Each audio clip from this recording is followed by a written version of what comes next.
And now we come to the F minor sonata, one of the great monuments of Western music, not just of Beethoven.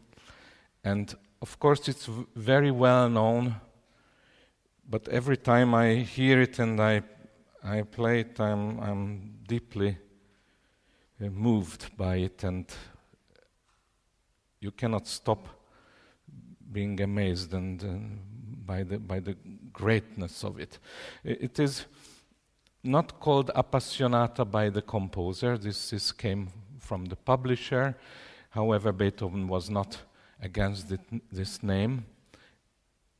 It should be rather called, I feel, the tragic sonata, La Sonata Tragica, because it is like a Greek tragedy. It ends in a catastrophe. There is no catharsis. No, the sun doesn't come out at the end. It does come out briefly in the middle movement, a set of variations in D flat major. Again, the concept is magnificent. Two gigantic movements in F minor, and in the middle this D flat major theme and variations, and it's composed through. There is no break between the second and the third movement. This is also something that Beethoven had already used in the Waldstein Sonata, where the finale emerges out of the middle movement. The tonality of F minor is already known to Beethoven, because the very first sonata,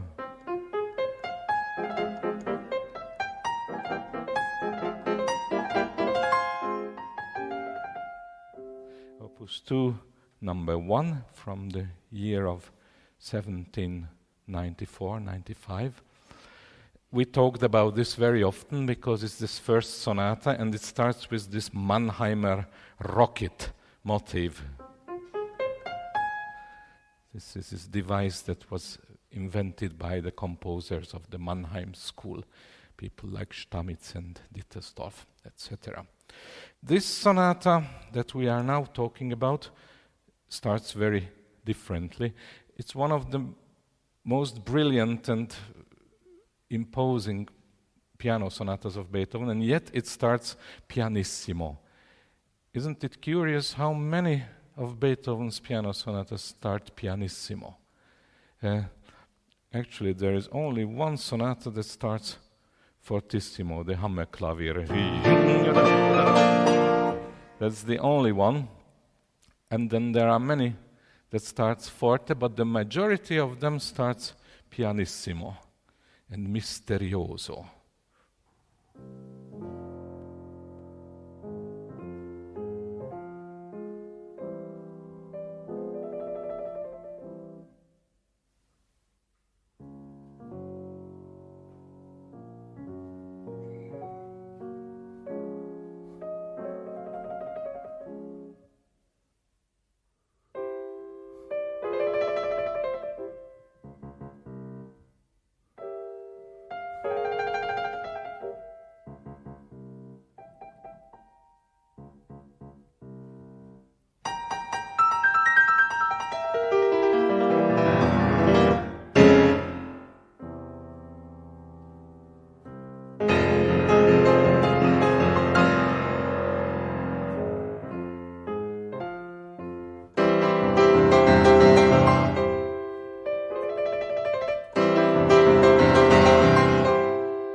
Yes, this was the exposition. I didn't want to stop because it's a pity to interrupt it.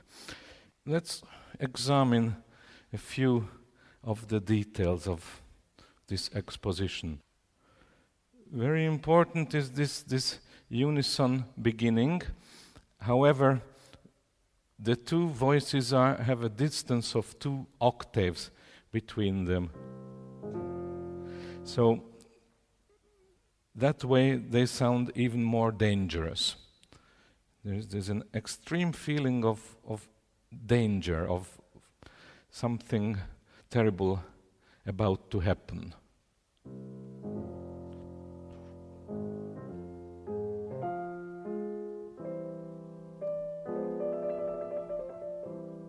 Even this trill is like dry leaves being blown by the wind. And everything is open. It ends with a question mark. Now Beethoven writes here allegro assai, quite lively, but the meter is 12/8. So it's a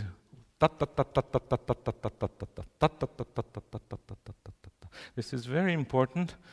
Every time when I play this sonata, then already an hour before, in the back, my heart is beating. This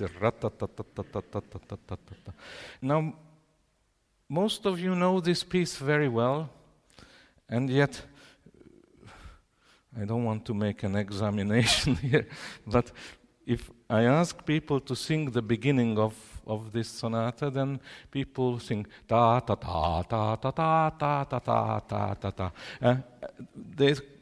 But most people don't know what the rhythm is, because it's a sharp rhythm.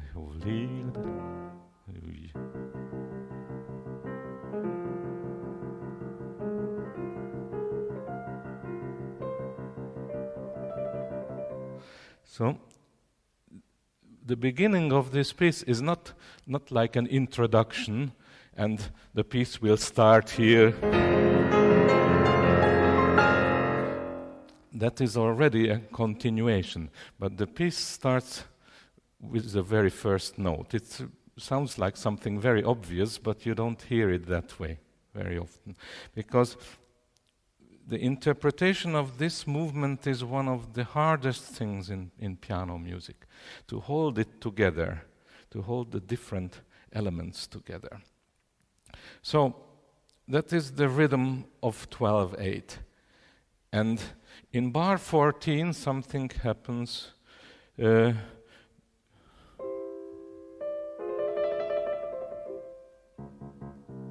This motive, this fate motive. But this is not a declaration of fate, but it's coming from a distance, from far away. So, still in the beginning, I should mention the Napolitan harmony. That is, and a semitone up. That's what's called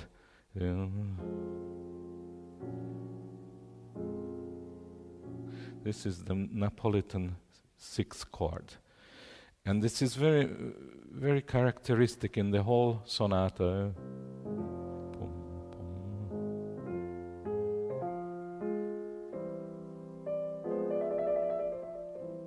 Now semitone up.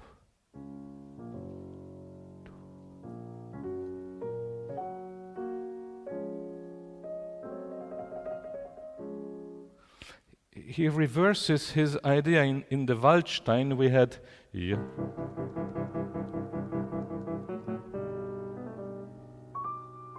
and the whole tone down. So and here it's the other way around. Yes. So, and then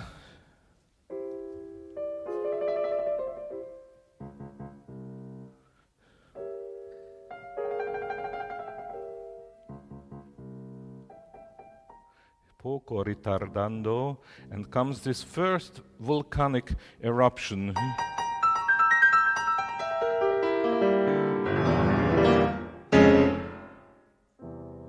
And then comes the real eruption in a full orchestra.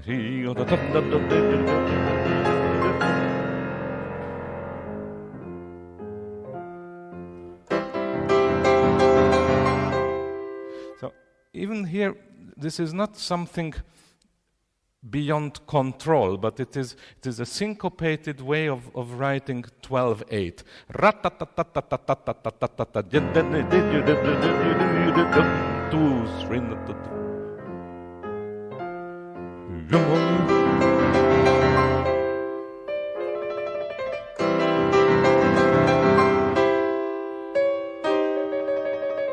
Here the bass moves just a semitone down, and we are in a completely different countryside.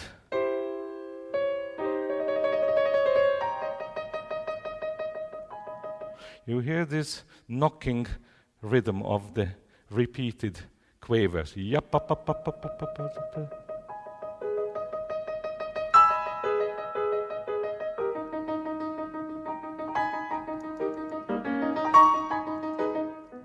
And this is a music of the greatest agitation. And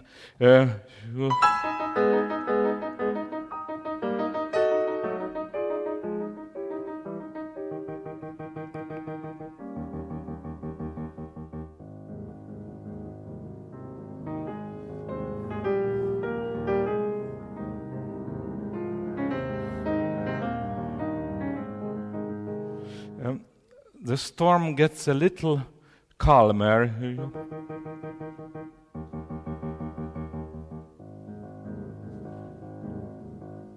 But you still have the beat of the 12/8. And this second subject sounds like a new theme, but it's very closely related to our main theme.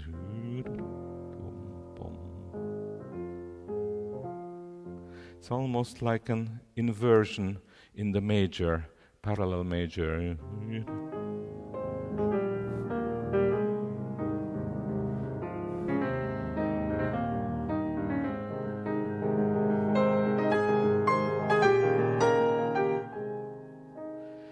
And just when we would get into tranquility, he interrupts the flow, and another exclamation,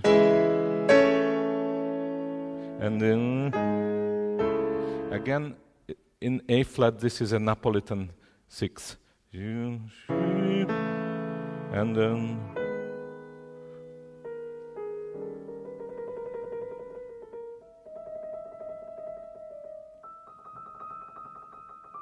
this is why it's so difficult to play this movement, because there are these moments when time stands still, and yet it's not a free cadenza. You must always feel the pulse. Yeah.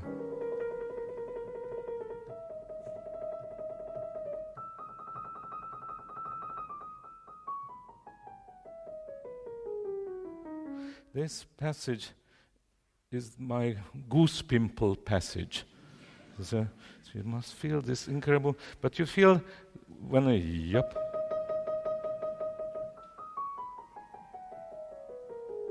Now it's molto legato. No crescendo, nothing.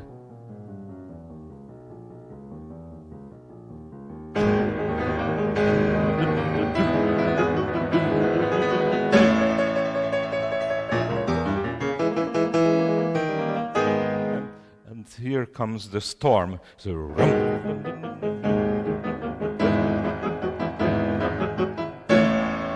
with Blitz und Donner. And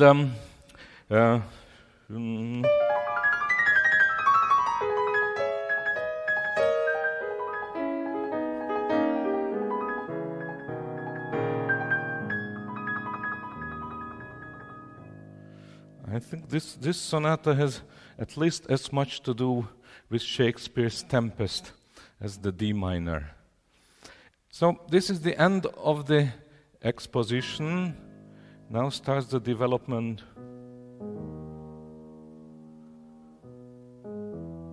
So it's an enharmonic modulation. The A flat becomes G sharp on the piano. We pianists, we always play out of tune because we can't help it. It's distempered, but now it's a... But in the back of your mind, you have to feel this wonderful transformation.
This is constantly modulating. This place where I just stopped is very important because it's a new theme, and I find these moments in Beethoven so touching because he yields.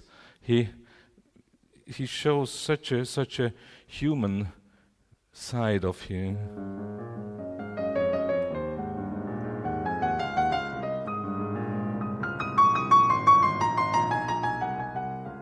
And we are in this important key of D flat. This is F minor, and it's related by the third, but we already said the D flat is an important tone in this sonata because of the... And so now from D flat major we start to climb, but it's very important that you follow the bass line here. Don't just listen to the top of the structure. The foundation is important.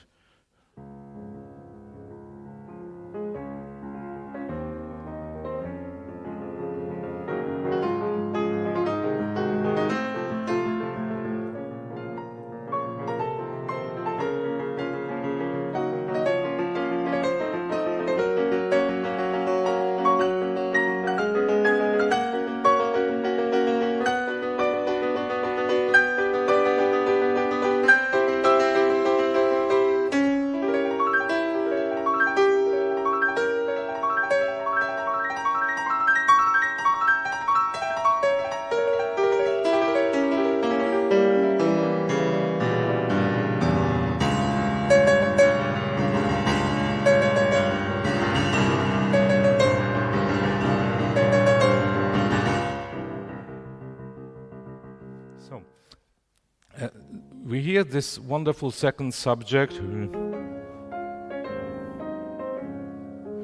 but the bass climbs 2 whole octaves.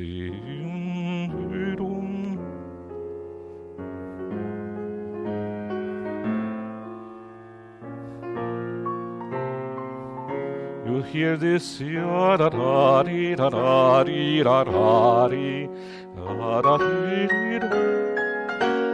still climbs until, so we came from here to here. It's 2 full octaves. It's an enormous mountain climbing. And then he stops on this diminished 7th chord here.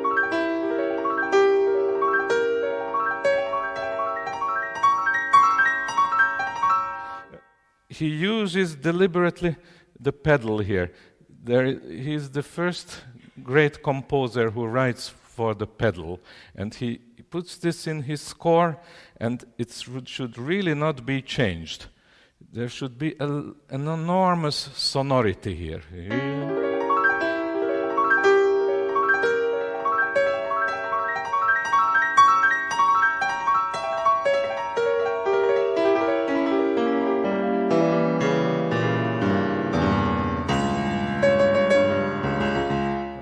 D flat, you hear? And then this fate motive that in the beginning we heard it, pianissimo.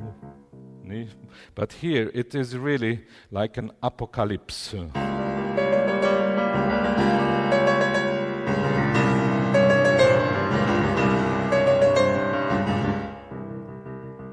And this is the exact point of the recapitulation. And when I said in the beginning that you must feel the pulse of the 12, here Beethoven shows what he means, that in pianissimo, ostinato, the bass is repeating this yapap.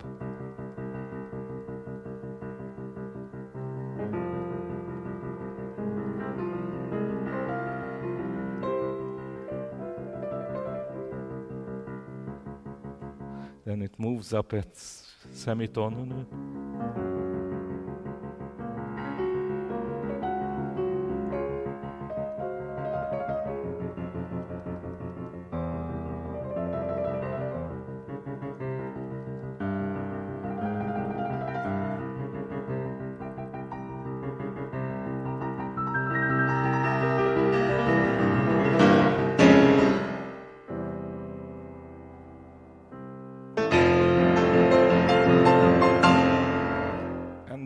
Now it's in the major.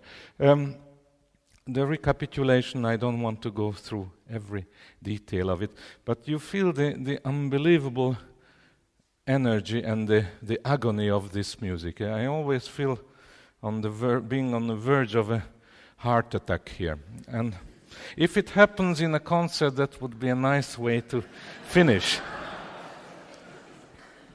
I'm not pushing it by any means, but it's much nicer than being in hospital. So, just again, we have a fantastic coda.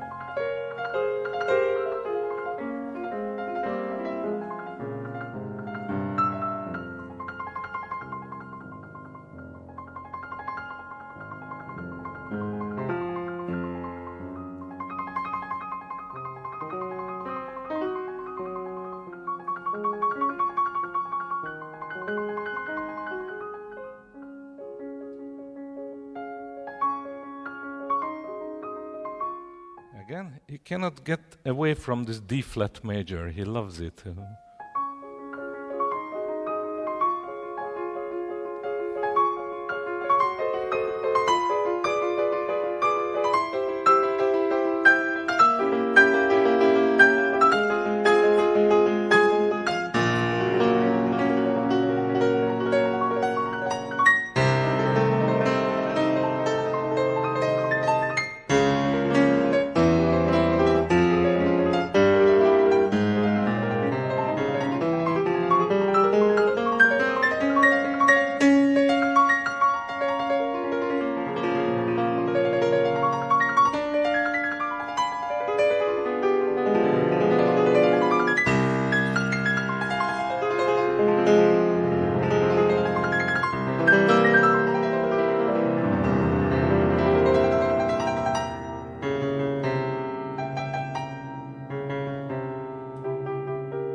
have the like a deconstruction of down to the again to this fate motif, and last eruption.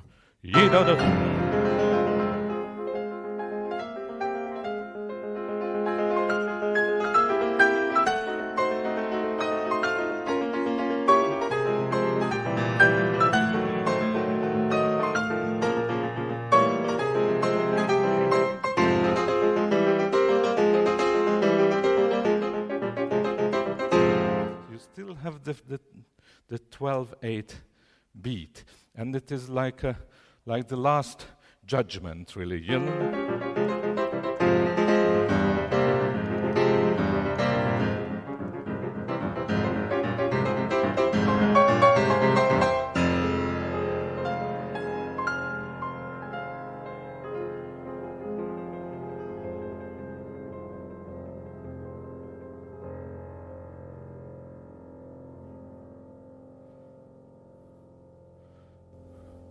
This is an apocalyptic scene. It's really like Dies Irae, and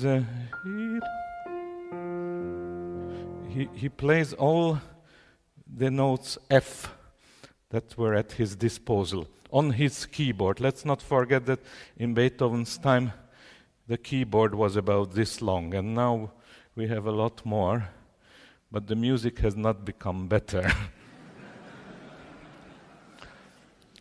Now, after this storm, we have to have some tranquility, and he gives us this wonderful serenity in this D-flat solemn theme.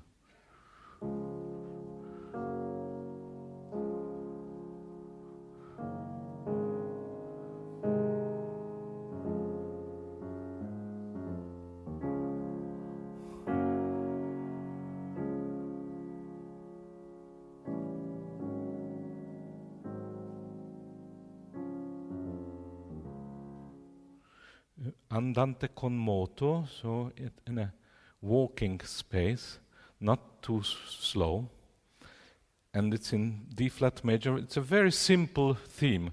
In these first 8 bars in the melody, he only uses 2 notes.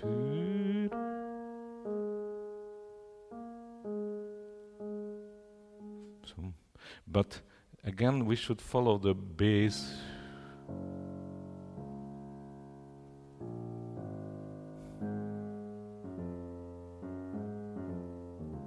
And with these dotted rhythms, there is something march-like in this. It's a very solemn procession. The first 8 bars are being repeated, and now I play the second 8 bars.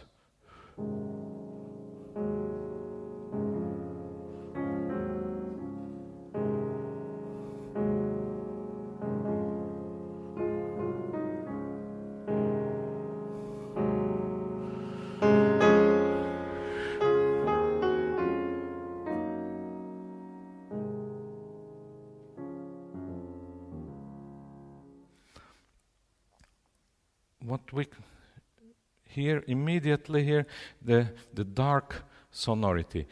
He's using the bottom of the keyboard, so we hear like deep strings, cello and double basses, or in my imagination I hear trombones, like a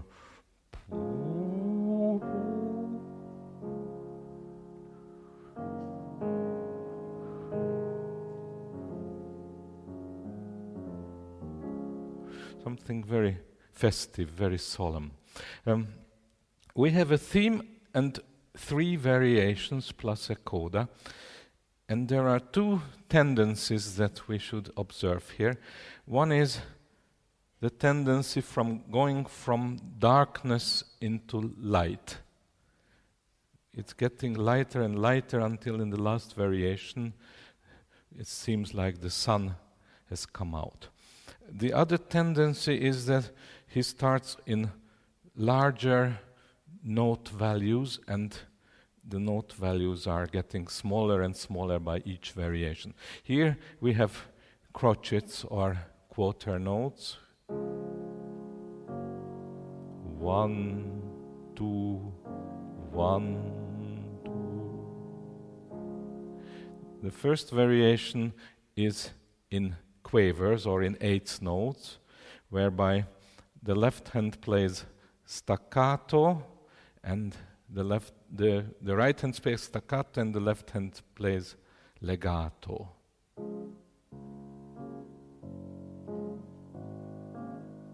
One, two.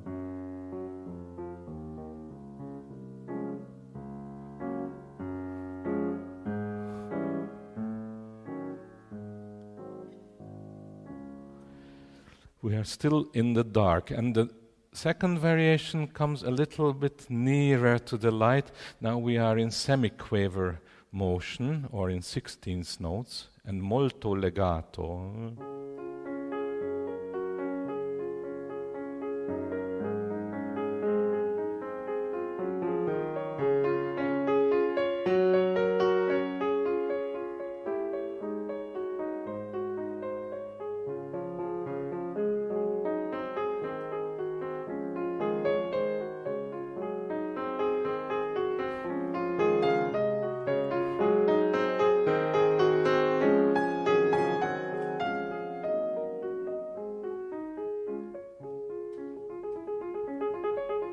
And the final variations, now we are out in the light, and it's in hemi-demi semiquavers, so in 32 notes.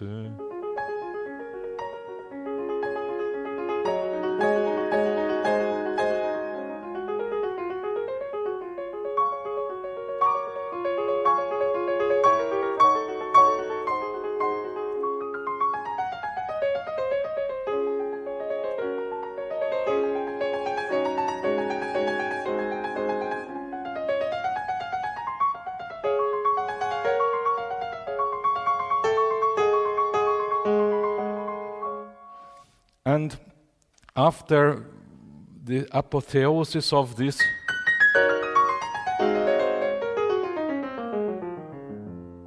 comes an epilogue where he's just using fragments of the theme, putting them in different registers.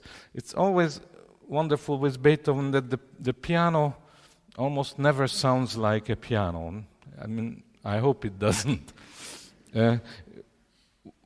We must always imagine other sonorities of strings, winds, brass instruments.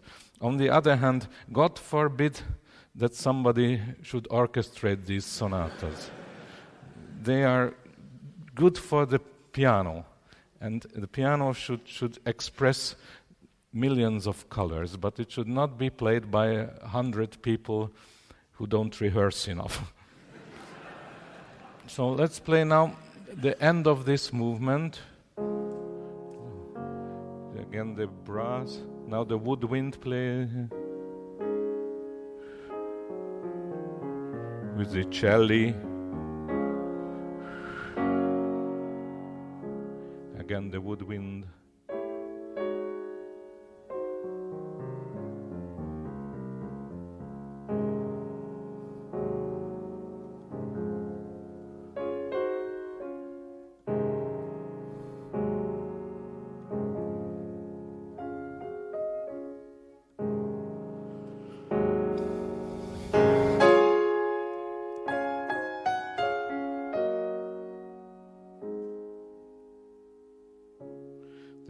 This is what we expect, but this is not what comes. The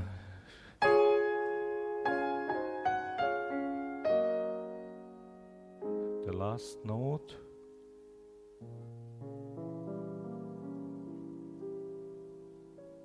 This is just an arpeggio and with a fermata.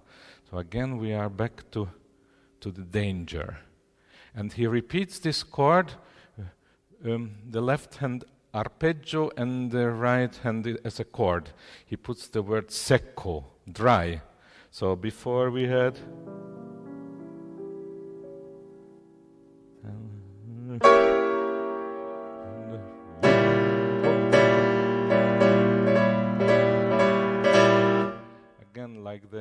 the trumpets of the last judgment. And now the last movement is given by Beethoven, allegro ma non troppo. Again, don't play it too fast. It's not a Czerny etude. It is a great piece of music, one of the greatest. And if one doesn't play it too fast, only at the very end when it's presto, and when the whole world breaks together, then I think one creates an almost unbearable tension.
Not faster.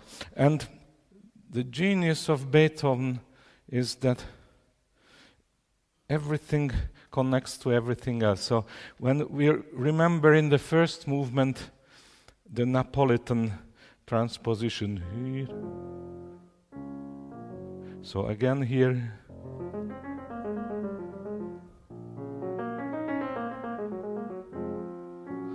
Again, he uses the same connection. Again, we have a seemingly perpetuum mobile, continuous semiquaver motion, but under that we have this sighing, sospirando.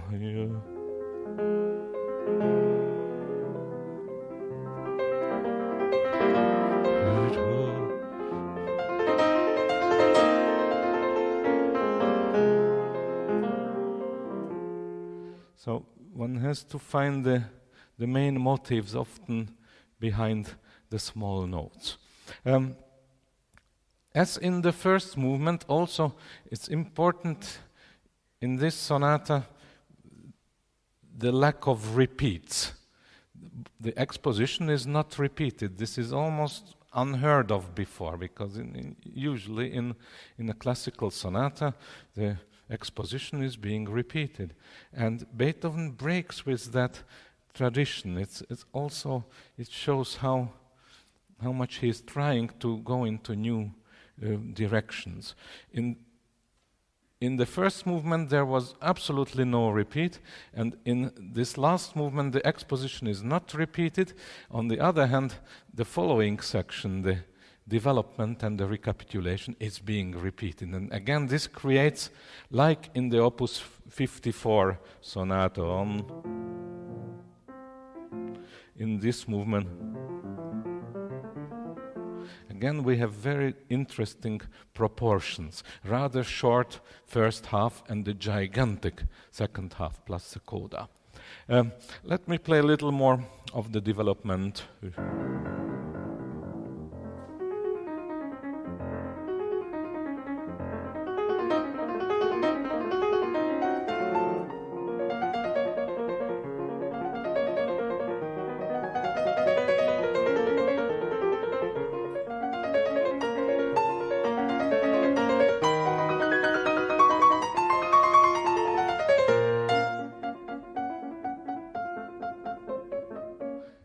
again, this is a new motive at this exactly the same part as in the first movement. There he introduces a new theme.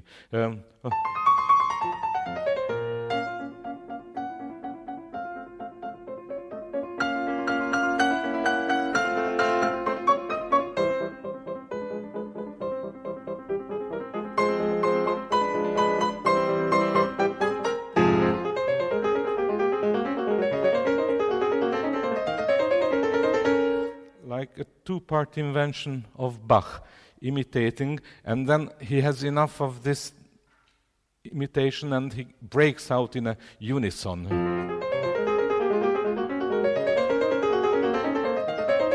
No.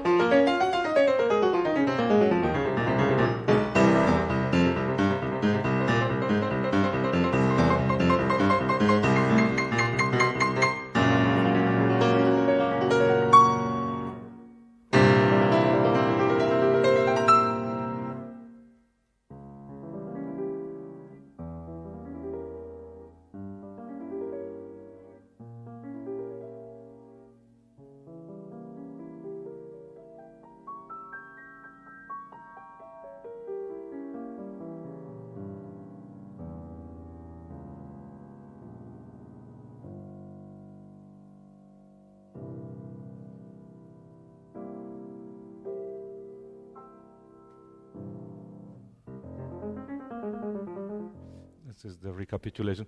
You remember this goose pimple passage here?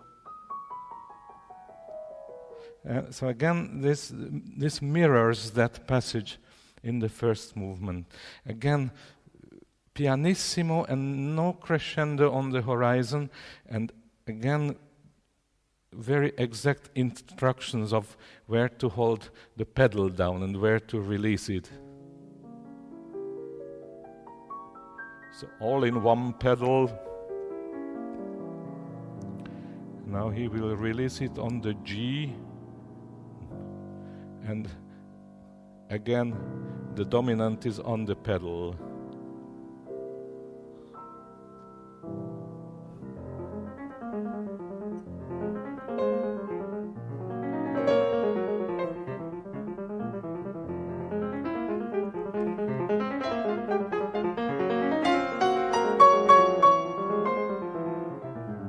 Here where he writes rinforzando again on the Napolitan. Then he repeats this huge section of development and recapitulation, and the end is really terrifying because he writes a huge accelerando. It's getting faster and faster and faster, and he goes into a presto section, which is a new theme, which is like a Hungarian csárdas, but it's like a csárdas macabre. Like Liszt has a piece called csárdas macabre. It's a dance of the death, and let's just play the end of the recapitulation.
So that is this is an incredible piece that will always keep shocking us.